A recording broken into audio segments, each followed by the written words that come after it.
네, 인천시민판 2부 순서를 진행하도록 하겠습니다. 아까 소개드린 대로 2부 순서는 전반기 인천시 교육청, 인천교육감, 이청용 교육감에 대한 평가를 좀 해보도록 하겠습니다. 알다시피 인청용 교육감은 진보교육감으로 해서 지난 2년 전에 이제 인천에서 처음으로 이제 진보교육감으로 당선됐는데요. 이제 2년의 세월이 흘렀습니다. 그래서 그동안 어떻게 좀 활동을 잘 했는지, 그리고 그때 했던 공약은 잘 이행되고 있는 건지, 그리고 또 시민들과의 소통 문제라든가, 그리고 인사 문제, 이런 걸 좀 잘 됐는지라 해서 한번 살펴보도록 하겠습니다. 네, 그래서 특별히 우리가 게스트를 모셨습니다. 정교조 인천지부 이광국 정책실장님 모셨습니다. 안녕하세요. 예, 안녕하세요. 네, 반갑습니다. 지금 현직 학교에서 아이들을 가르치고 계신 거죠? 예, 그러고 있습니다. 고3 가르치고 있어요. 지금 어떻게 방학인가요? 오늘 방학했습니다. 이야. 안 그랬으면 오늘 방송 못 올 뻔했네요. 하여간 그래도 우리가 이렇게 이청용 교육감에 대해서 이렇게 평가를 하는데 또 흔쾌하게 나와서 이야기를 이렇게 뭐 좋은 얘기도 있을 거지만 또 나쁜 얘기도 있지 않겠습니까? 네, 이런 얘기를 또 나눌 수 있게 이렇게 흔쾌하게 동의해 주셔서 정말 고맙습니다. 제가 영광입니다. 아이고 고맙습니다. 예, 하여튼 뭐 아주 쓴소리도 좀 해주셨으면 좋겠습니다. 그 전반기 평가는 몇 가지로 나눠서 하도록 하겠습니다. 먼저 이 선거 공약에 대한 평가도 좀 해보도록 하고요. 그리고 교육감이 된 이후에 여러 가지 인사 정책이 잘 되고 있는지도 평가도 좀 해보고, 그리고 또 한편으로는 특히 이제 진보교육감, 이청용 교육감 같은 경우는 이 교육계라든가 시민들과의 소통 문제를 굉장히 중요시했던 것으로 알고 있습니다. 그래서 그런 소통이 어느 정도 좀 진행되고 있는지 좀 보도록 하겠습니다. 그리고 뭐 주요 또 작은 이슈도 한번 좀 살펴보는 형식으로 해서 만 마지막에는 하반기, 후반기에는 어떻게 이청용 교육감이 어느 정도 역할을 할 수 있는지를 좀 살펴보도록 하겠습니다. 예, 먼저 그 선거 공약을 잘 지키고 있는지 어떻습니까? 좀 선거 공약이 아마 제가 볼 땐 많았을 거라고 생각하는데 뭐 일일이 다 설명할 수는 없지만 주요한 선거 공약을 보면 한번 좀 얘기 좀 해주시죠, 우리 국장님들. 예, 이렇게 질문을 주셨는데요. 네. 그 질문에 대해서 답변드리기 전에 제가 한번 먼저 여기 계신 분께 한번 여쭤보겠습니다. 예. 좀 도발적인가요? 예. 아니, 괜찮습니다. 여기 계신 분들은 학교 교육에 있어서 가장 큰 문제가 뭐라고 생각하십니까? 대본에도 없던 질문이라 대답이 없습니다. 뭐 아무래도 학생들의 이 자율성, 창의성 이런 것이 존중되고 이런 여건을 마련해 주고 있지 못한 그게 가장 큰 문제가. 왜 마련이 안 된다고 보십니까?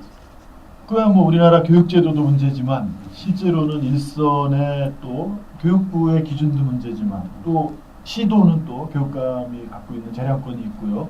또 일선 학교는 또 교장 선생님들이 갖고 있는 상당한 그 권한이 있는데 이러한 세 주체들이 사실은 전반적으로 역할을 잘 못하고 있는 게 아닌가 그런 생각입니다. 네. 아마 이런 질문하신 이유는 뭔가 하고 싶은 얘기가 있어요. 좀 얘기 좀 해보시죠. 그래야 돼요. 내용을 좀 까보시죠. 좋습니다. 아이들한테 수업하면서 넌 왜 공부하니? 뭐 대학 가려고. 넌 왜 대학 가니? 취업하려고. 왜 취업하니? 이 질문의 끝에 가보면 결국 살아가는 이유가 무엇인가에 대한 문제가 맞닥뜨립니다. 방금 이제 이한구 위원님께서 좋은 말씀 주셨는데 그 근원을 따라가다 보면 한국 교육의 가장 큰 문제는 바로 이 시경쟁 교육이 심각해지고 있다. 네. 나날이 20년 전에 행복은 성적순이 아니잖아요를 기치로 그 슬픔과 분노를 담아서 전국 교직원법 창단됐음에도 불구하고 그 이후 20년이 뭡니까? 한 30년 남짓의 시간 동안 달라지기는커녕 점점 더 광포한 입시 전쟁이 이어지고 있다라는 아픈 현실을 여기 계신 분들하고 잠시나마 나누고자 제가 먼저 질문을 드렸던 거고요.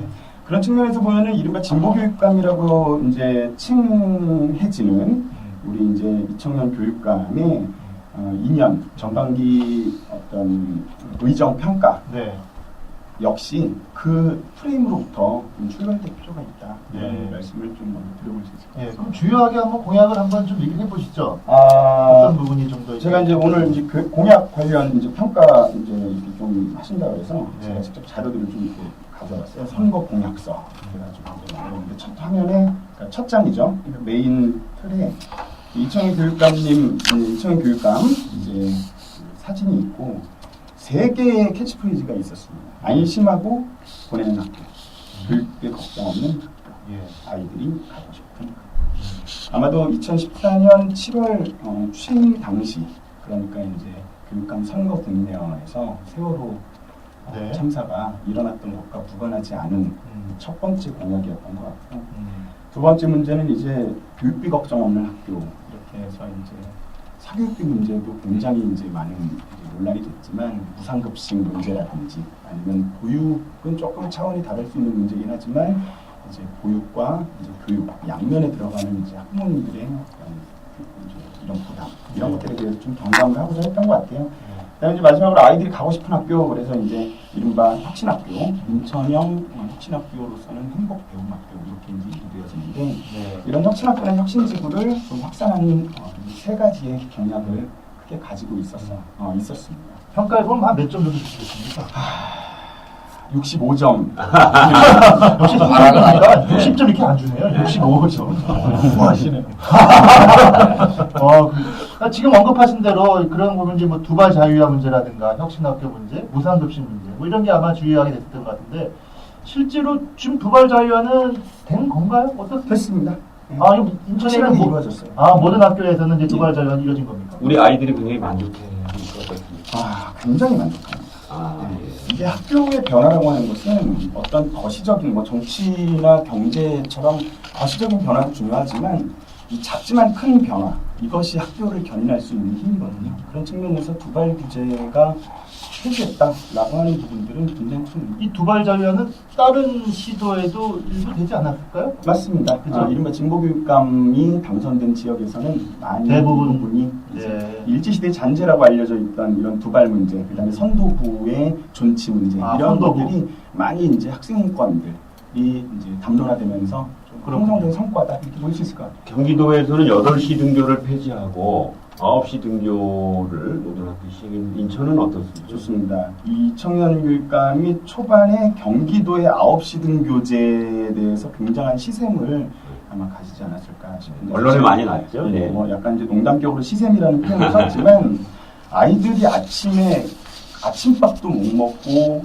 오전 1, 2, 3교시를 졸음 속에서 허덕이면서 수업을 들어야 했던 현실을 저는 이제 좀 느낄 수밖에 없었죠. 그런데 이제 인천에서도 이른바 등교시간 정상화라는 네이밍을 썼어요. 9시 등교제 이렇게 했을 때 좀 반발을 우려했다. 그때 당시에는 좀 유부남한 모습이 있지 않았느냐 했는데 결과적으로 단위학교에 8시 40분부터 9시까지의 20분의 시간 중에서 이제 단위학교에서 알아서 결정해라라고 하는 자율성을 좀 부여해주는 측면이 되면서 나름 단위학교의 자율성도 제고를 하고 그다음에 학생들의 좀 물리적인 건강권을 보장하는 그런 방향이 됐다라고 생각을 그럼 합니다. 거의 똑같이 된 거네요, 인천도.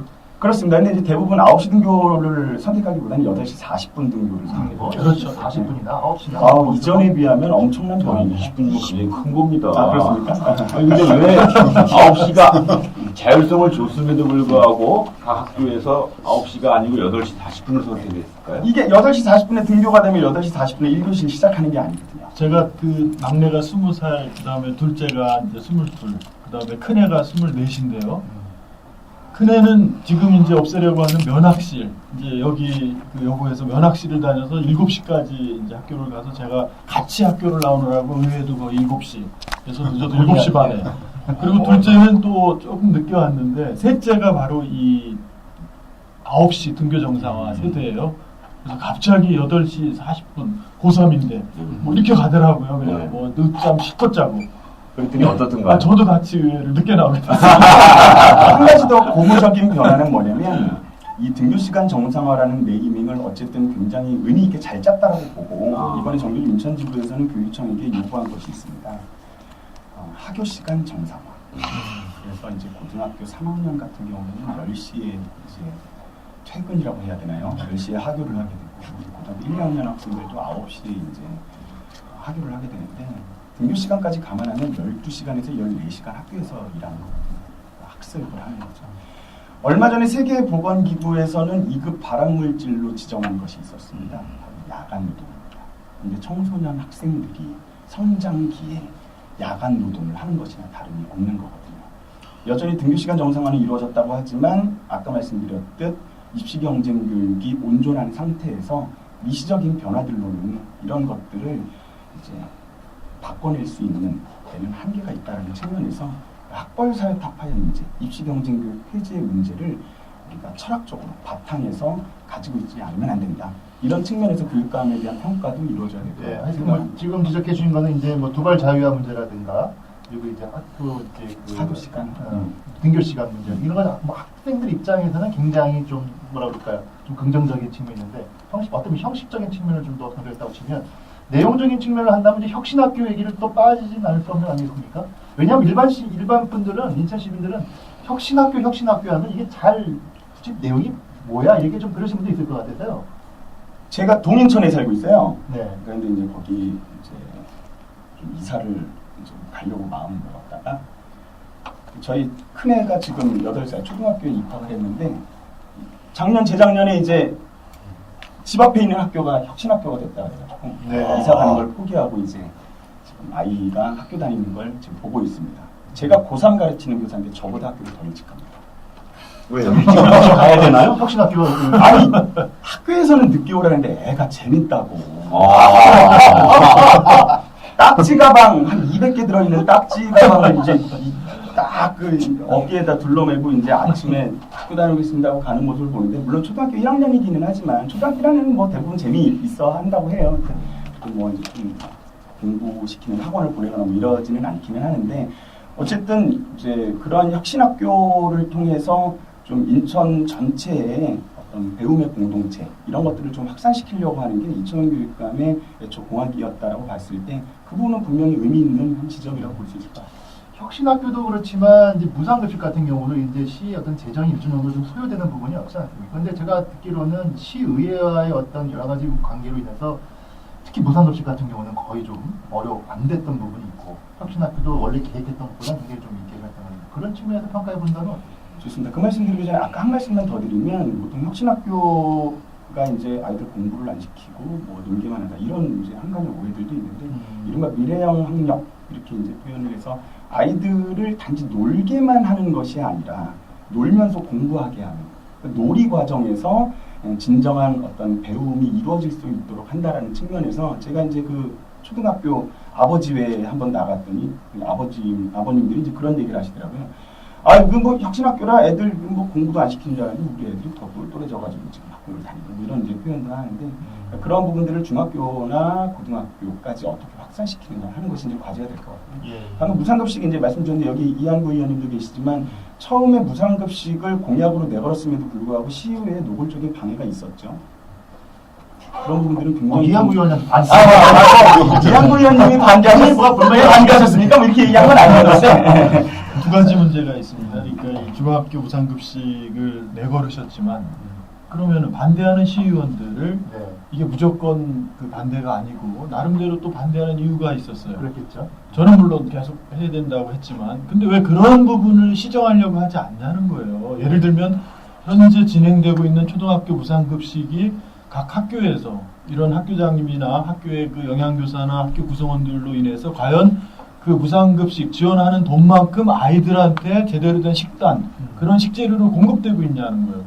이런 부분들을 개선하면서 같이 중학교나 이런 부분도 확대해야 되는데 기존에 이 진행되고 있는 이러한 그 좀 잘못되고 왜곡된 거는 시정하지 않고 그 돈만 주면 또 그런 문제 이게 사실 문제는 지역적인 거잖아요.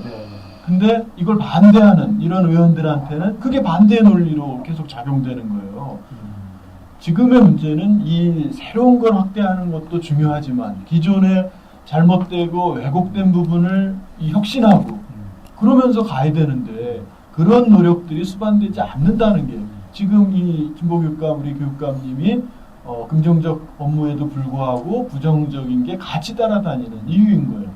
좋은 말씀 주셨고요. 자연스럽게 이제 이천 교육감의 한계를 조금 이제 말씀드리지 않을 수 없는데 거버넌스의 부족을 좀 얘기하지 않을 수 없습니다. 사실은 좀 이제 성찰이 필요한 지점이기도 할 것 같아요. 이천 교육감도 정규조 인천지부장 출신으로서 이제 전국교직원 노동조합의 이제 노동조합 입장에서 어느 정도 잘하고 있는 부분에 대해서는 적극적으로 격려를 하고 칭찬을 하고 그다음에 이제 못하는 부분에 대해서는 비판을 하고 이런 부분이 있겠지만 그러니까 이런 부분에 대해서 시의회에서 무조건적으로 뭐 안티만 하려고 한다 이렇게 얘기하기 이전에 그렇다면 교육청 차원에서 좀 더 할 수 있었는데 하지 못한 노력들은 뭐가 있었느냐라고 얘기했을 때 방금 위원님 말씀해 주신 것처럼 그런 어떤 협치의 노력들이 부족했다. 혁신학교가 처음에 공약으로 내걸어서 하반기에 그 당시 2014년 하반기였죠. 그때 이제 예산을 따내려고 하는 상황에 있어서도 이제 시의원들에게 그것들을 좀 설득해내지 못한 이런 어떤 좀 난맥상이 있었다고 해요. 그래서 그런 부분들 이제 무상급식을 내년도에는 반드시 중학교 무상급식이죠. 이제 관철하겠다라고 얘기를 한 만큼 그런 것들이 새로운 과제가 되지 않을까 이런 생각이 그러니까 이제 뭐 전반기에는 좀 그런 부분이 좀 시의 동의를 얻어내는데 굉장히 좀 어려움이 있었다고 치면 지금 언급하신 대로 좀 그런 부분을 앞으로 후반기 하려고 하면 시의원들을 좀 설득하고 내용적으로 하는 부분이 좀 저도 필요할 것 같습니다.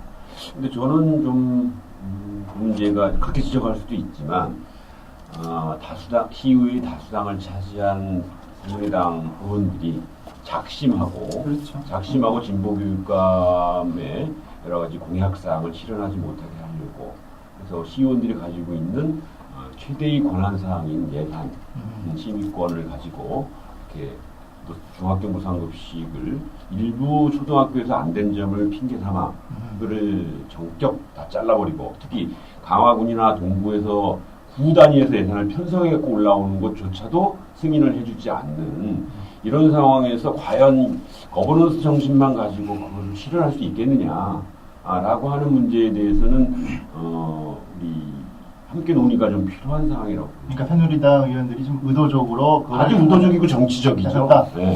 그런 측면이 뭐 분명히 있었다고 생각을 하고요. 그럼에도 불구하고 그거는 예상됐던 거죠. 예상됐던 거면은 실제로 꼬투리를 잡히지 않게 해서 그리고 그건 꼬투리가 아니에요. 실제로 교육감님 공약에 그 급식지원센터나 이런 부분들을 활성화하고 이런다는 많은 공약이 있어요. 네. 그리고 그 농민이나 농촌 지역과 자매결합면에서 체험학습이나 이런 걸 늘린다는 공약들도 있고 뭐 생태 평화, 인권교육 뭐 확대 사실은 대부분 안 된 거죠. 대부분. 이런 게 꼬투리가 아니고 똑같은 무상급식 지원 예산을 갖고도 이걸 급식지원센터를 만들어서 이 왜곡되어 있는 기존의 학교 단위의 급식 구조를 개선한다면 네. 같은 돈이라도 훨씬 좋은 식재료로 아이들에게 그런 그 무상급식의 목적을 실현할 수 있고 동시에 친환경 농산물을 공급함으로써 농촌도 살리고 우리 지역의 친환경 이런 공간도 늘려내면서 그것이 교육으로도 활용되는 아주 기본적인 거고 이게 오래전부터 요구해오면 안 되고 있잖아요. 할 수 있는 것도. 이러다 보니까 이런 것이 꼬투리가 아니라 그 돈을 주니까 이 돈을 마련하게 100원을 주면은 70원밖에 안 쓰고 30원을 낭비하고 허투기 하고 있다. 이런 걸 중학교까지 또 확대하는 게 맞냐 이런 걸 고치지 않고 이런 문제 제기들이 있는 거예요. 기담아들을. 분명하게 이제 언급되어져야 될 비판임과 동시에 좀 큰 틀에서 보면 이를테면 주호일제가 정착된 상황을 한번 살펴보십시오. 처음에 주호일제가 학교에서 도입됐을 때 토요일날 맞벌이 부부의 가정의 아이들은 누가 돌보나 이런 어떤 그렇죠. 반대가 많았었지만 시대가 흘러서 지금은 하나의 그 어떤 사회적인 뭐라고 할까요? 묵계로 형성이 됐지 않습니까? 뭐 체벌 문제만 하더라도 불과 5년 전만 하더라도 학교에서 뭐 점수 낮아서 맞는 거는 일상이었었어요. 5년보다는 좀 더 됐을까요? 그런데 지금은 매 한 대만 때려도 크게 사회 문제가 되는 그러니까 시대적 흐름이라는 거는 이제 그런 거라는 생각이 드는데 이 중학교 무상급식으로의 확대 문제도 방금 위원님 말씀하신 것처럼 기존에 가지고 있는 예산들을 탄탄히 이제 사용하는 것과 더불어서 마치 주호일제가 도입되듯이 일단은 옳다라고 생각되는 부분에 대해서 정책적으로 만들어 가야 되는 그런 부분이 있는데 방금 이제 강병수 위원님이 말씀하셨던 것처럼 그런 부분에 있어서 좀 새누리당의 반대를 위한 반대는 있기는 있었다라는 것이 부정하시는 게 맞습니다. 우리가 지금 선거 공약에 대해서 한번 이렇게 쭉 훑어보는 건데요. 참고로 아까 이제 보면은 한국 매니페스토에서는 이정영 교육감에 대한 선거 공약 그 달성을 꼴찌를 줬어요. 그래서 참 아까 이제 우리 이강국 실장님은 65점을 줬는데 이게 뭐 상대적인 평가이기 때문에 아마 그래서 좀 나머지 부분도 좀 한번 좀 이제 훑어봤으면 좋겠습니다. 이제 저희가 아까 말씀드린 대로 주요 공약 말고도 그리고 또 이제 인사 정책도 굉장히 중요하지 않습니까? 특히 교육청이 그 다른 곳보다도 굉장히 보수적인 어떤 이런 공직 사회라는 것이 많이 알려져 있었던 곳이어서 처음으로 인천 진보 교육감이 갔기 때문에 과연 인사를 적절하게 그런 걸 다 이겨내고 했을 것인가? 어떻게 보십니까, 실장님? 일단은 한숨 드시시네요. 근데 좋은 평가 안 나올 것 같아요. 나근영 교육감 지금 아마 구속돼서 네. 실형을 살고 계시는 걸로 알고 있습니다. 그 이전에 그 나근영 교육감이 이제 알려진 바로는 1,600만 원을 어쨌든 수뢰한 어떤 혐의가 이제 밝혀졌지만 그 다음에 자신의 측근들을 승진 서열을 조작해서 이제 등용하는 문제. 그렇죠. 이 두 가지가 이제 핵심적인 나교육감의 이제 어떤 전행이었는데요. 사실 그 이전에 인천시 교육청 안의 관료 체계라고 하는 것은 약 12년간 이제 교육감으로 재직했던 나근영 교육감 밑에서 아주 단단하게 이루어져 왔던 상황이었습니다.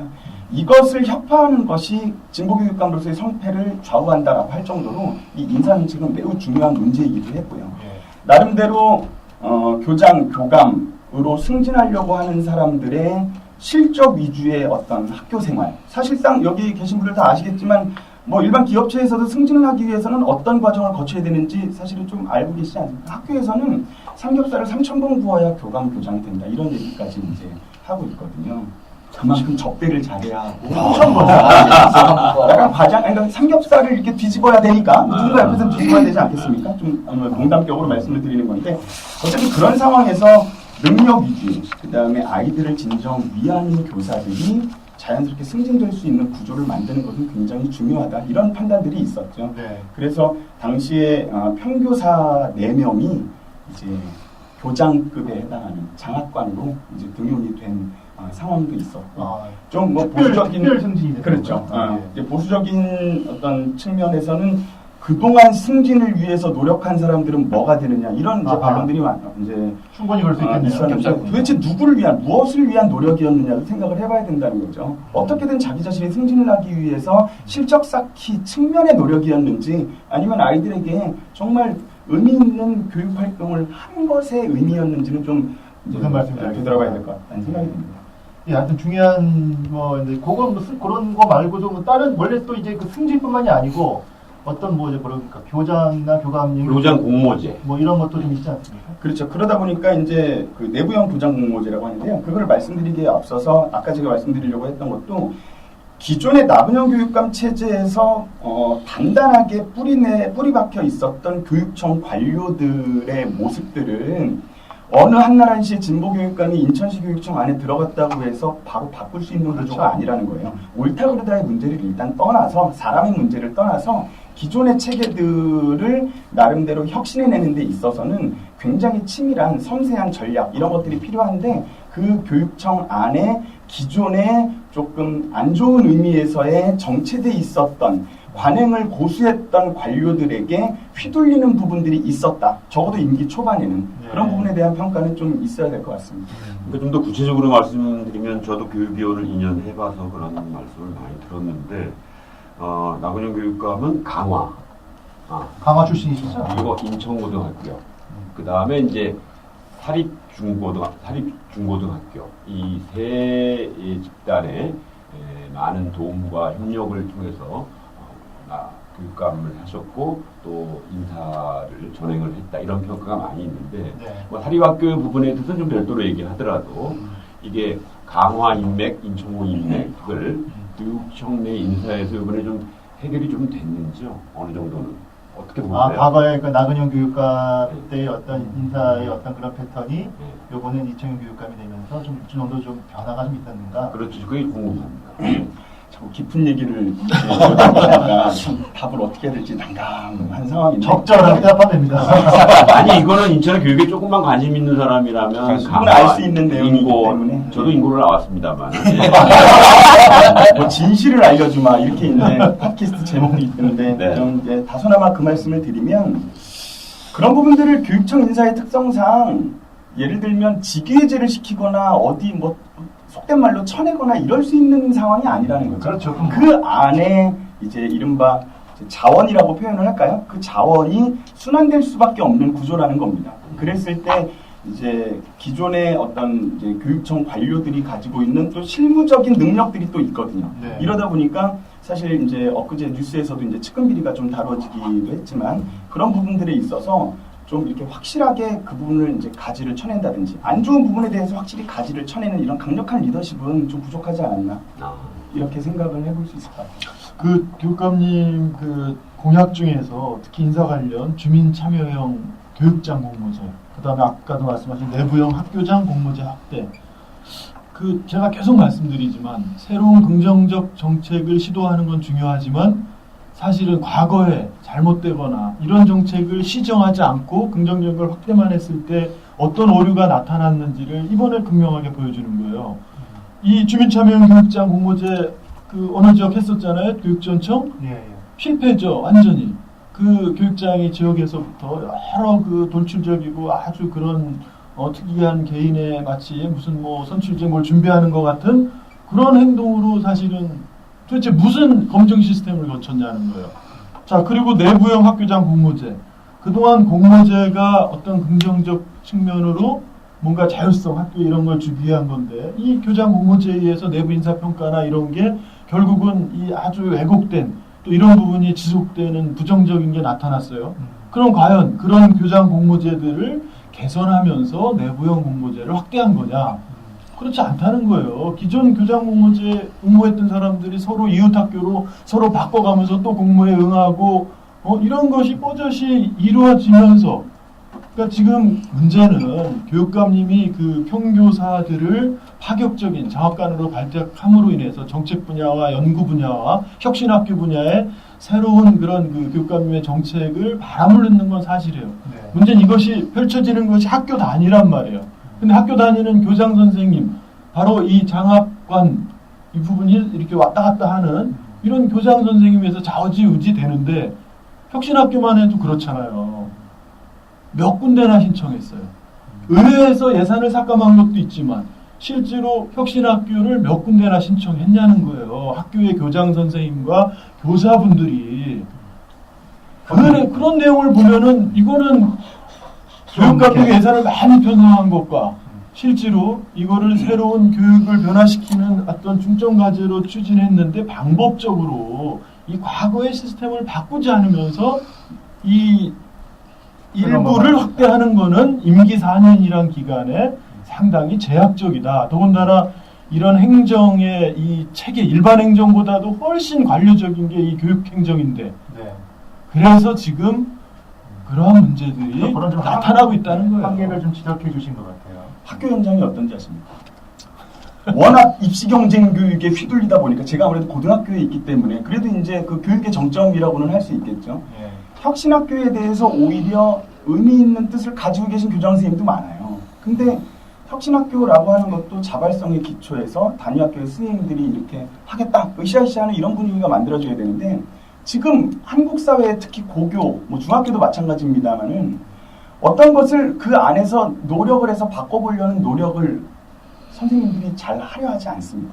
그 이유 중에 하나는 그렇게 미시적으로 개선하는 노력들이 결국 부처님 손바닥처럼 거시적으로 입시체제에서 이제 다 먹혀버릴 수밖에 없다라는 그런 자조를 가지고 있기 때문이기도 한 거죠. 아니 근데 그게 혁신학교가 초중고를 동시에 진행하는 게 아니고 초등학교에서부터 최대한 넓게 기반을 만들고 이 초등학생들이 중학교 갈 때 중학교에도 역시 혁신학교 기반을 조성하고 또 이 학생들 학부모들이 고등학교 갈 때 또 고등학교를 확대하는 이런 시스템이에요. 물론 중학교 고등학교도 바로 도입할 수 있는 데는 하는 거지만 근데 과연 초등학교에서 그렇게 광범위하게 교장 선생님이나 이 선생님들이 그렇게 하려고 시도했냐는 거예요.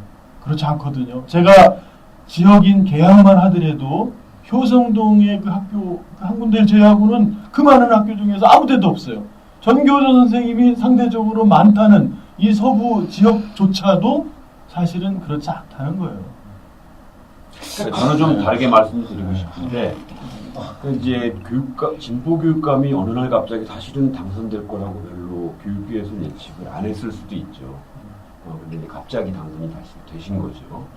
이제 그런데 쭉 관성적으로 이어져 오던 교육 행정과 여러 가지 인사 정책, 학교 운영 정책, 특히 아까 말씀하신 대로 아직도 아무도 넘고 있지 못한 입시 경쟁교육, 입시 경쟁교육의 한계. 정교조도 못 노는 거거든요, 사실은. 아무리 참교육을 하려고 해도 부모들이 참교육은 좋지만 우리 애들은 좋은 대학 가야 돼. 이걸 아직 못 넘고 있는 상황에서 갑자기 그 교육감님한테 다 넘어가라고 할 수는 없는 거죠. 대신 저희가 좀 반성해야 될 것은 오늘 이제 2년 평가하면서 그러면 우리는 진보를 얘기했던 우리 정교조나 우리 시민사회와 그리고 교육감이 되고 싶어서 오랫동안 꿈을 꾸셨던 이청년 현 교육감께서 과연 얼마만큼 준비를 했느냐. 그러니까 말씀하신 대로 이게 자기의 정책을 대중에게 설득하고 아까 뭐 거버넌스라고 하셨는데 교사들에게나 학부모에게 아주 실행력 있게 아까 이양구 의원처럼 말씀하신 것처럼 잘못된 건 인사부터 해서 학교 운영 방식을 과감하게 폐지하고 이렇게 바꿀 수 있는 준비 정도가 그렇게 본다면 부족했던 건 아닌가 이런 평가를 할 수 있을 것 근데 같습니다. 뭐 어차피 교육감 한 사람이 바뀌었다고 해가지고 모든 게 한꺼번에 바뀔 수는 없겠죠. 그러니까 제가 말씀드리는 건 우리 진보진영 전체 책임을 얘기하는데 그래서요. 예. 저희가 반대하고 어떨 때는 이제 투쟁하는데 능하긴 하지만 사실은 엄격하게 저희를 반성해보고 성찰을 해봤을 때 정책 생산 또 대안을 현실화시키는 능력에 있어서 저희가 정권을 별로 잡아본 적이 없어서 그런지 많이 취약합니다. 그건 이제 그래서 교육감 개인의 책임으로 돌리기보다는 우리 진보진영 교육감을 세운 우리 전체가 과연 지역의 시민사회 그다음에 학부모들 그리고 교사들에게 책임 있는 정책을 할 수 있도록 충분한 준비를 가지고 이번에 같이 임했느냐라고 하는 문제를 좀 넓게 봐줘야 되지 않냐 이런 거죠. 그래서 이제 좀 자연스럽게 좀 그런 것에 대한 평가를 좀 했으면 좋겠다고 생각하는 건데요. 교육감에 대한 개인의 문제뿐만이 아니고 그럼 교육감이 교육계의 어떤 이런 진보적인 어떤 의제라든가 이런 걸 하고자 하는 선생님들 그리고 또 시민들하고 얼마만큼 같이 소통하면서 전반기 여러 가지 어떤 본인의 공약이라든가 사업을 추진했는가 어디로 혼자 할 수 없는 문제이기 때문에 그런 어떤 소통적 측면에서의 평가를 해보면 좀 어떤가요? 그 소통 평가도 그렇지만 그 이전에 이 교육감님을 누가 지지해서 당선을 시켰냐라는 걸 잘 봐야 된다는 거예요. 자, 학교 현장에서 뭐 전교조 선생님들만 지지해서 당선시킨 게 아니라는 거죠. 교육감님과 연계된 지역이나 또 야당 성향이 있는 어떤 또 특정 지역이나 이런 데 관련된 선생님들이 상대적으로 지지를 많이 한 거예요. 교장 선생님도. 문제는 바로 이러한 야당 지지 성향이 있는 특정 지역 또는 그 교육감님의 어떤 출신 지역 이런 데 교장 선생님들이 과연 교육감님의 그런 혁신이나 여러 가지 그런 교육의 의제에 대해서 공감대를 갖고 있었냐는 거예요. 그렇지 않다는 거죠.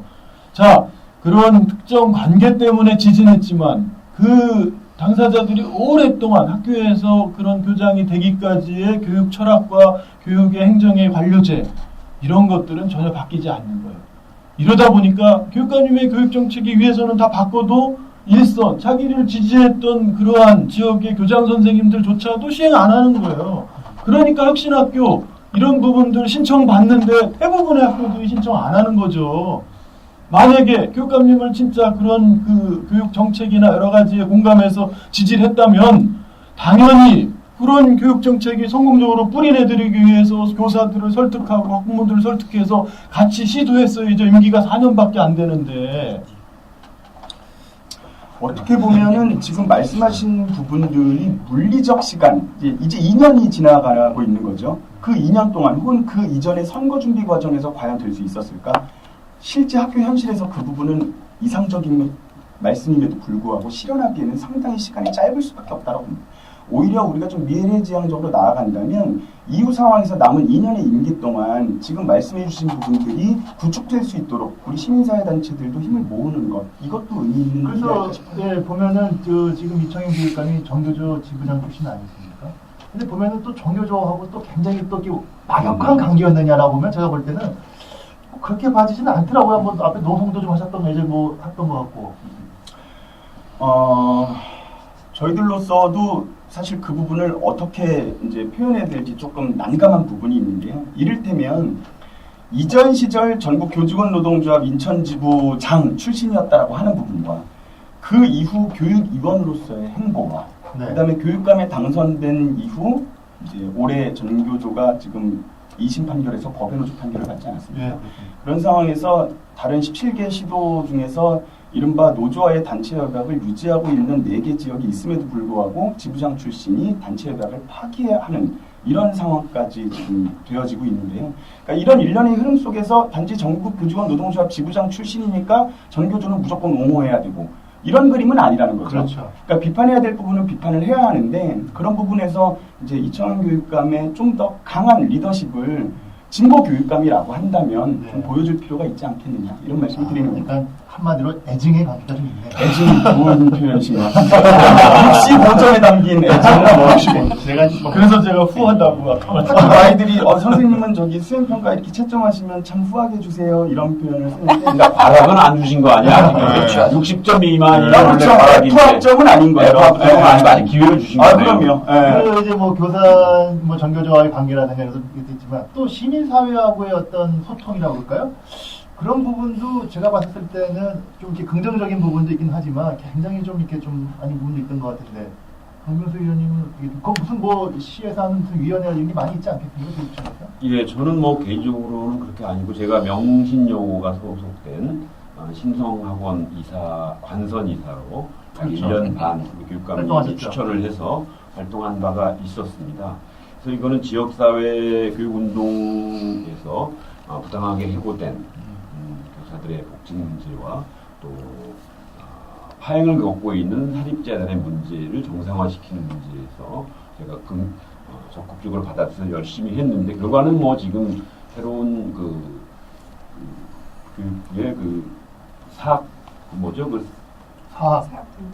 사학분쟁조정위원회의 잘못된 아주 편파적 조정으로 인해서 지금 저희가 저 관선이사 자리를 물러나고 새로운 이사가 돼서 원만하게 되지 않았습니다만 저는 그 일을 하면서는 교육감님하고 꽤 많이 소통을 했고 우리 이사분들이나 우리 시민사회가 원하는 방향으로 하려고 문장 노력을 했었습니다. 네. 그런데 사실은 교육이라고 하는 것이 굉장히 좀 전문적이고 학교를 중심으로 이루어진 것이기 때문에 우리 시민사회가 교육감님을 추천하고 진보 교육감님이 될 수 있도록 많은 힘을 모은 건 사실이지만 사실은 적극적으로 이걸 이렇게 뒷받침해주고 소통할 수 있는 거는 좀 우리 일반적인 시민사회에는 참 한계가 많이 있었던 것 같습니다. 그 지금 교육청에서 거버넌스로 작동되고 있는 것이 인천 행복교육협의회라고 해서 재시민사회단체, 뭐 학부모님들 이렇게 모여서 네. 이제 인천교육의 발전에 관해서 많은 이제 소통을 하려 하고 있다고 해요. 그런데 네. 이제 이 행복교육협의회에 들어가신 분들의 얘기를 들어보면, 속내를 들어보면 사실은 기탄 없는 토론과 비판 이런 것들이 작동되기보다는 다소 서로 좋은 말만 덕담만 오가는 분위기도 만만치 않게 있다고 합니다. 그렇다면 이청용 교육감이 다소 쓴소리, 뭐 시민사회단체, 노동단체들의 다소 쓴소리를 잘 되라고 하는 얘기인 거 아니겠어요? 네. 그죠? 그렇기 때문에 그런 것들을 조금 받아안을 수도 있어야 하는데 그냥 그런 부분들이 조금 아쉽고 뭐 말씀드린 김에 한 말씀만 더 드리면 사실 학교 비정규직 선생님들 많이 계시거든요. 급식종사원이라든지 조리종사원 분들, 선생님들 이렇게 많이 계십니다. 그런데 모두가 행복한 인천교육이라고 하는 캐치프레이즈를 가지고 이제 당선이 되었다면 사실 학교 구성원 모두가 행복할 수 있어야 하는데 지금 급식종사원 분들은 굉장히 열악한 어떤 환경 속에서 일을 하시고 크고 작은 안전사고들도 되게 많이 일어나는 상황이에요. 그런데 예산 부족의 상황들이 또 이제 국가적 차원에서 좀 논의될 만한 성질의 것이기는 한다 하더라도 적어도 인천교육청 차원에서 할 수 있는 최대치를 그분들에게 좀 지원해야 하는데 그러지 못하고 있고 그분들은 연일 지금도 교육청 앞에서 시위를 이제 하고 있는 그렇죠. 상황들도 좀 짚고 넘어가야 될 그럼요. 문제다. 앞으로 그것도 이제 이렇게 과제, 말씀드리겠습니다. 이제 후반기 과제라고 봐지는데, 근데 이제 좀 한편으로는 최근에 그 교육감에 대해서 굉장히 안 좋은 지금 뉴스가 연일 지금 터지고 있습니다. 우리가 뭐 그거와 관계없이 우리가 전반기 교육감 평가를 쭉 이제 준비하고 있었는데, 뭐 언론에 워낙 많이 났고 지금 교육청 스스로가 검찰에 조사를 의뢰할 정도로 지금 교육감 측근의 어떤 이 수수 비리라고 해야 되나 이게 뭐 언론에 나온 것만 3억 원을 뭐 이렇게 뭐 수수했다는 측근이 했다는데 이 문제를 지금 뭐 어디까지 뭐 녹취록까지 다 나온 상황이다 보니까 그리고 거기에 보면은 교육감을 표현하기를 뭐 사장이라고 이렇게 뭐 표현도 되는 것도 막 영감이라고 하는 사장도 있고요. 사장도 있고 네, 영감도 영감도 있고 있고요. 그래서 이 녹취록까지 나온 마당이어서 근데 하여튼 뭐 교육감은 이 문제와는 전혀 관계가 없다라고 분명히 입장을 밝혔고 그리고 이걸 검찰 수사까지 의뢰한 건데 이걸 문제를 좀 어떻게 좀 봐야 될까요? 제 생각에는 일단 이번에 3억 그 비리에 관한 문제는 지난번 우리 팟캐스트 때도 다뤘고 네. 또 인천시 교육청에 정식으로 수사를 의뢰한 상황이기 때문에 오늘 뭐 이거를 또 한 번 다루는 거는 뭐 특별한 의미는 없을 거라고 보여요. 오히려 지금 시민사회 소통 문제를 논의한 자리인데 그 시교육청 브리핑 사용에 관해서 그 인천의 그 학부모 단체 삼교육 학부모회라고 아주 오래된 단체가 있지 않습니까? 거기서 그 브리핑을 좀 쓰겠다는데 이거는 교육 정책 공부를 위해서 만든 자리이지 학부모 단체한테 빌려줄 수 있는 자리가 아니다. 뭐 빌려준다고 돈 드는 것도 아니고 뭐 특별히 다른 행사가 준비되어 있는 것도 아님에도 불구하고 이런 아주 문제가 터졌는데 그거를 그 비서실장을 통해서 공보관을 통해서 교육감님이 아셨어요. 아셨으면 바로 조치를 했어야 되는 거거든요. 근데 그거 다 아시고 난 다음에도 조치가 안 돼서 거기서 계속 지금 언론에 올라오고 있는데 이거는 이 정도로 교육감님 내지는 교육감 주변에 있는 분들이 정적 판단을 통해서 잘못된 걸 바로바로 고치고 이렇게 수정해 나가려고 하는 것이 없이 벌써 스스로가 보수화되는 게 아닌가. 이거 정말 저도 여러 번 이 시청 기자회견장에서 여러 번 기자회견했는데 이거 뭐 반대하는 사람이든 찬성하는 시정에 반대 찬성과 상관없이 자유롭게 쓰는 거거든요. 그리고 취재는 기자들이 하는 거지 않습니까? 그러니까 우리가 그 룸을 쓴다고 해서 기사가 되는 것도 아니고 언론이 맞춰주면 기사가 되는 거고 안 받쳐주면 아무리 좋은 뉴스도 안 되는 건데 그걸 쓰고 말고 하는 문제를 왜 통제권을 갖고 있냐는 거죠. 공간을 열었어야죠. 그렇죠. 그렇지. 지금 뭐 그것도 그렇지만 대표적으로 오늘도 의회에서 학교 신설 및 폐지 통합 조사특별위원회 이제 간담회가 있었는데요. 똑같은 문제예요. 예. 어떻게 이 교육감님이 생기고서 2년이 됐는데 교육부 기준이 그렇다고 해서 어떻게 학교를 이거를 폐지하고 이걸 통합하고 막 저쪽 신도시로 원도심에 있는 걸 이전하면서 지역사회나 의회나 전혀 협의하지 않고 교육청이 밀실에서 결정해서 교육부 승인을 받고 사후에 이런 거를 의회에 무슨 승인받기 위한 절차를 거친다. 이 말이 안 되는 거예요. 이런 이 중대한 인천 교육환 게 어떻게 보면 제일 중요한 거죠. 학교의 신설 또는 폐지 통합 이전 문제가 이런 거를 옛날 그런 방식 또 교육부의 이 잘못된 그런 기준을 그대로 따라서 그대로 2년 동안 그냥 그걸 해왔다는 것. 이게 과연 소통이 되고 있냐는 거죠. 제가 보기에는 이제 하반기 최대 현안이 될 수도 있는 사안인 것 같습니다. 원도심 학교의 통폐합 문제 네. 굉장히 큰 문제인데요. 사실 뭐 시간이 많지 않기 때문에 짧게 말씀을 드리면 인천시 교육청은 이 부분에 대해서 굉장히 유감스러워하고 있어요. 다시 말하면 교육부가 이 부분에 대해서 이제 서창 이지구라든지 뭐 이렇게 좀 신도시인가 새로운 택지 개발된 지역의 많은 초등학교 학생들의 수요를 감당하기 위해서 학교를 설립하기 위해서는 쉽게 말해서 학교 하나 설립하기 위해서는 학교 하나 없애라. 이걸 교육부가 이제 인천시 교육청이 요구하고 있다는 점입니다. 그렇다면 인천시 교육청에서는 있을 수 없는 일이거든요. 교육을 경제 논리로 재단한다는 것만큼 당황스러운 일이 또 없는 겁니다. 그런데 교육부의 그런 압박이 지속적으로 들어온다고 했을 때 선택지가 과연 무엇이겠느냐. 그것들을 따르지 않는다면 서창 이지구와 같은 이제 새로운 택지에 뭐 1,000명이 넘는 초등학생들을 어떻게 감당할 것이며 그렇다고 해서 그 몇백 명의 아이들을 위해서 학교를 설립해주기 위해서 그렇다고 해서 소규모 학교들을 없애야 할 것이냐. 굉장히 딜레마에 빠져 있는 상황이거든요. 그러니까 이런 부분에 있어서 인천시 교육청에게 좀 더 강도 높은 리더십을 요구하는 것과 더불어 교육부가 큰 그림을 잘못 그리고 있다는 것에 대한 비판도 아울러 이루어져야 할 것 같다는 생각이 듭니다. 이게 바로 문제라는 거예요. 일반 행정은 시나 우리 일반 행정은 정부 정책이 잘못되고 그런 부분에 의해서 우리 인천 시민의 삶이나 우리 인천 맞아요. 전체에 심각한 문제가 생기면 정부 정책을 개선시키고 법을 개정시키기 위해서 정치인들, 지역 국회의원이나 아니면은 그 중앙의 이 관료들을 끊임없이 설득하고 시민적 힘을 모으는 활동을 통해서 또 상당수는 변화시켜 나간단 말이에요. 단 한 번도 그런 노력 안 한다는 거예요. 이 교육행정은 교육부가 기준 주면은 그 기준대로만 그냥 이것이 알려지면 반발이 일어나고 이럴까봐 시시하고 그 잘못된 그거대로만 맞춰온다는 거예요. 교육감님이 누리과정 관련해서 청와대 가서 1인 시위도 하고 네. 그거보다 더 중요한 인천 교육 환경의 질을 높이기 위해서 학교가 어떻게 되고 이러한 문제에 대해서는 왜 시민들과 함께 학교 구성원들과 함께 안 하고 이 잘못된 교육 행정에 굴복하냐는 거예요. 그런 거죠. 나 좀 어려우니까 함께 도와서 조금 이 일을 해결해 나가 봅시다. 이런 의제를 던질 수 있는 거거든요. 그러니까 그 부분을 못 던진 리더십의 부재는 뭐 평가되어야 마땅한데. 맞습니다. 하여튼 뭐 그렇기 때문에 어떤 시민과의 소통 그리고 어떤 시민단체와의 어떤 뭐 거버넌스 아까 그런 표현 쓰셨는데 그런 것이 아마 제가 볼 때는 하반기에 주요하게 어떤 교육청의 여러 가지 업무를 수행함에 있어서 중요한 키가 될 수 있겠다. 그런 상황에서 뭐 그간에 뭐 여러 가지 아까 뭐 브리핑룸에 대한 얘기라든가 뭐 특히 보니까 뭐 강사료에 대한 문제라든가 뭐 또 뭐 여러 가지 또 뭐 관사의 문제라든가 좀 있었던 것 같아요. 제가 볼 텐데 그런 어떤 여러 가지 하나 문제 터질 때마다 그걸 어떻게 좀 시민사회랑 충분히 소통하는 과정 속에서 좀 논의가 이루어지고 그래야 같이 힘을 모아서 진짜 인천의 시민 입장에서 보면은 진보교육감이 처음 이제 2년 지났는데 여기서 좋은 성과를 거두어야만 이후에 2년 후에 2018년도에 어떤 이런 진보의 어떤 교육이 좀 더 계속적으로 지속화될 수 있다고 본다고 한다면 제가 볼 때 지금 언급하신 대로 그런 어떤 소통의 문제라든가 이런 문제가 앞으로도 계속 중요한 키가 돼야 되지 않겠나. 제가 한 말씀만 드리면 아까 저는 이제 새누리당의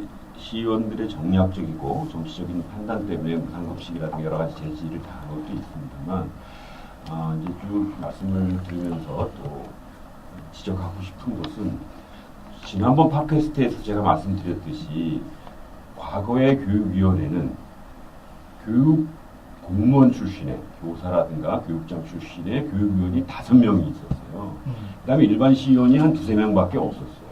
그래서 항상 교육청 관료들이 어떤 정책을 실행하고 동의를 받는 과정에서 일반 시의원에게 하나하나 찾아가서 정책을 이해시키고 지금 말씀하신 대로 교육부 정책이 잘못됐으면 이 문제를 지적하고 해결해 주시고 다른 정치인을 통해서라도 하는 이런 문제에 대해서 하는 것처럼 하지 않아요. 그러니까 어떤 문제가 생기면 교육공무원 출신의 이런 교육의원들 5명을 찾아가서 동의를 받아놓으면 나머지 시의원이 반대하거나 다른 생각을 얘기해도 지난 동안 다 통과됐던 거예요. 그러니까 이 교육공무원 내지는 우리 교육감님을 도와주는 참모들도 그 과거의 관행에 그냥 매몰돼서 이런 제대로 못하는 거죠. 그러니까 지금 우리는 지방자치 20년인데 교육자치는 지금 아직 20년 안 됐잖아요. 그렇죠? 이제 12년째인데 말 그대로 자치라고 하는 것은 단순하게 교육부로부터의 자치가 아니라 우리 교육 자체는 인천 시민의 몫이다. 이제 우리 스스로 우리 교육을 우리가 결정한다. 그리고 잘못된 것은 우리가 과감하게 시민과 함께 싸우겠다라고 하는 좀 더 큰 그림을 그리고 그거는 아주 적극적인 정치력과 어떤 고도의 어떤 전략이 함께 맞아야 되는 건데 그런 면에서 교육감님이 한번 좀 크게 돌아보셨으면 좋겠다는 생각입니다. 저도 한 말씀만 짧게 드리면 이번에 하반기에부터 조금 의미 있는 학교 안에 작지만 큰 변화가 있습니다. 바로 성적차별 면학실의 폐지입니다. 전국 최초거든요.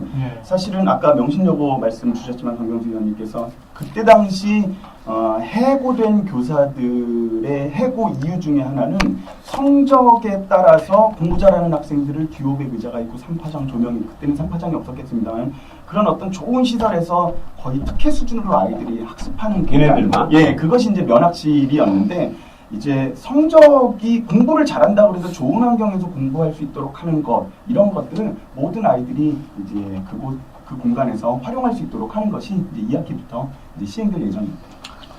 저는 그 부분하고 또 하나는 이제 지금 등교 시간은 9시로 정상화시켰지만 이제 하교도 맞아요. 지금 이제 앞당긴 달이잖아요.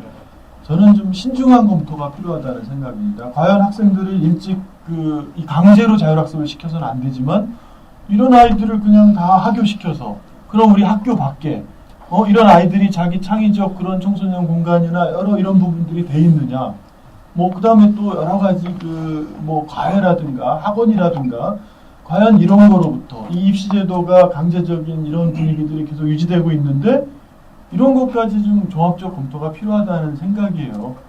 그래서 경기도 교육감 이재정 교육감은 야자 폐지를 선언하면서 대학과 연계한 진로교육 활동을 이제 대안으로 제시하고 있거든요. 사실상 학생부 종합전형이 대세인 상황에서 이제 대학 연계 진로 교육을 대안으로 내놨다는 것은 현실적으로도 매우 영민한 전략을 짠 겁니다. 아마 인천에서도 아직 이재정 교육감처럼 강제하자 폐지가 아니라 야자 폐지를 내걸지 않고 있는 이유도 그러한 대안 마련이 아직은 이제 이루어지지 못했기 때문이라면 사실 궁극적으로는 그 방향으로 가야 되는 거죠. 주 5일제로 가듯 체벌 금지로 가듯이 궁극적으로는 아이들이 야간 시간에 공부에만 헤매지 않는 방향으로 가는 그 큰 그림을 그려놓고 나서 동시에 그런 말씀하신 대안들을 섬세하게 우리가 같이 마련해보는 것도 의미 있겠다 이런 생각을 드려봅니다. 네, 하여튼 전반적으로 2년의 전반기 인천시 교육감에 대한 평가를 쭉 한번 해봤습니다. 뭐 선거 공약에 대한 평가, 그리고 인사 정책, 그리고 어떤 시민 소통의 문제, 그리고 주요 현안에 대한 평가를 했는데요. 뭐 하여튼 우리의 기본 의도는 하여튼 하반기, 후반기 2년에는 이런 여러 가지 문제점에 그를 부족한 부분은 좀 극복을 하고 또 잘된 점은 계속적으로 개선을 해서 좀 잘 됐으면 좋겠다는 건데요. 마지막으로 한마디 정도로 이충훈 교육감 후반기에 이랬으면 좋겠다. 한마디로 한 말씩 쭉 한번 해주시면 어떨까요? 우리 강봉수 의원부터 한 말씩 해주시죠. 네, 너무 덕담만 하지 마시고. 좀 주변의 얘기를 많이 들으셔야 제가 느끼기에도 뼈있는 얘기. 여러 군데서 그런 얘기를 들었습니다. 소위 말하는 측근들의 벽에 갇혀 있는 것 아니냐 이런 얘기를 많이 들었습니다. 특히 재영 교육감을 사랑하고 또 교육감이 되시길 바랬던 많은 분들이 참 평이 안 된다. 특히 가장 가깝다고 느낀 사람이 이런 문제를 얘기할 땐 아주 심각한 상황이라고 하는 것을 말씀드리면서 지금 뭐 이제 교육 전문가로서의 하셔야 되는 뭐 인사라든가 학교 운영 정책이라든가 또 교육부라고의 어떤 대립 문제를 해결한다든가 하는 문제도 중요하지만 불과 2년 앞으로 남아있는 문제 임기 내에서 가까운 사람하고 소통하지 않으면 틀림없이 큰 사단이 발생한다. 이런 말씀을 드리고 싶습니다. 네. 이양국 의원님 어떠신가요? 뭐 이번에 적나라하게 좀 문제가 됐듯이요. 외부의 그 이권, 이제 특권, 이제 이런 부분에서 철저하게 스스로가 좀 이제 독립할 필요가 있다고 생각을 하고요. 학교 안에 교육 관료 체제들을 극복하는데 원심을 기울여야 된다고 생각합니다. 자기 지지한 사람들이라고 감싸면 안 된다는 거죠. 네. 이강국 실장님. 예, 뭐 국회가 해야 될 일이겠지만 여론을 모아갈 필요가 있다라고 보이는 것이 아까 말씀드린 입시경쟁 타파를 위해서 출신학교 차별금지법, 학력차별금지법 이런 것들의 제정을 위해서 조금 교육감들이 나서서 조금 노력을 했으면 좋겠다. 이 말씀 첫 번째로 드리고요. 두 번째로 노동인권교육 12개 시도에서는 벌써 진행되고 있는데 아직 인천은 별다른 노동인권교육이 만들어지고 있지 않다는 점. 구의역 사고도 어떻게 보면 그런 노동인권교육의 부재에서 온 스크린도 사고이지 않습니까? 그런 부분에서 좀 노동인권교육을 해줬으면 좋겠다 이런 생각드리고 마지막으로 방금 강병수 의원님 말씀하셨던 것처럼 쓴소리가 결국은 교육감 자신을 그 위해드리는 것임을 깨닫고 좀 거버넌스를 확대하고 쓴소리도 받아 안고 하는 모습이 있었으면 좋겠다는 말씀 마지막으로 드립니다. 네, 오늘 계속 들어오신 이강국 정책실장님이 워낙 학교 선생님이시니까 말이 달변입니다. 아주 뭐 특히 뭐 말도 아주 조리 있게 잘해주시고 그리고 뭐 기본적으로 정교조의 입장에서 또 언급해 주셨지만 기본적으로는 이청용 교육감에 대한 아까 제가 애증이라는 표현을 썼는데 애정이 더 많은 거예요. 그런 애정을 좀 받아 안아서 하반기에는 좀 좋은 성과가 나올 수 있도록 이렇게 해서 2부 순서를 마치도록 하겠습니다.